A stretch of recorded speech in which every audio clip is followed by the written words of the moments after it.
In order to allow Pakistanis to use cost-effective square tubes, their small workshops must produce them independently. The steel coil in front is the raw material for making square tubes. To process it into regular square tubes, they need to use the assistance of the aerial adjustment. Put it on the unwinding machine. Then they can cut and split the steel coil through the longitudinal shearing machine. However, the equipment they use in this process is relatively old. It takes more than half an hour to split a steel coil like this. In order to facilitate subsequent transportation, the masters will use special tools to bend the head to 90 degrees and then gradually tighten the steel coil. After the head is welded firmly and all the steel coils are in good condition, they only need to use the aerial adjustment to move the steel coil to the feeding port of the rolling machine. The master only needs to use a wrench to fix the steel coil and then use an angle grinder to grind off the welds. At this time, all the masters have to do is to use the rolling machine to shape the thickness of the steel coil to the standard. This process is relatively simple. The master only needs to use a micrometer to measure, just make sure the thickness is fine. This process is relatively simple and only takes more than 10 minutes. The processed steel coils can be placed on the feeding port of the pipe making machine. In order to save the guidance process, the new steel coil masters must first cut the head flat and then use electric welding for welding. This welding process is still very important. If the welding is not strong enough, there will definitely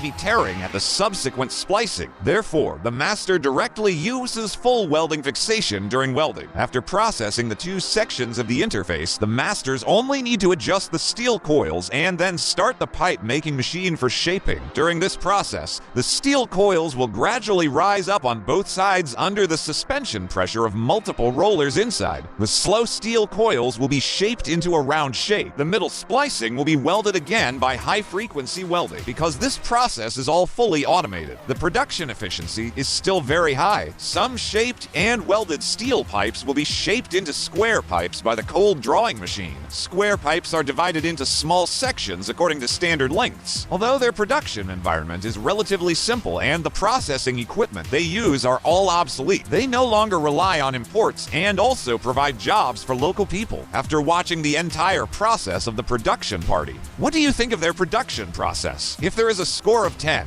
how many points are you willing to give?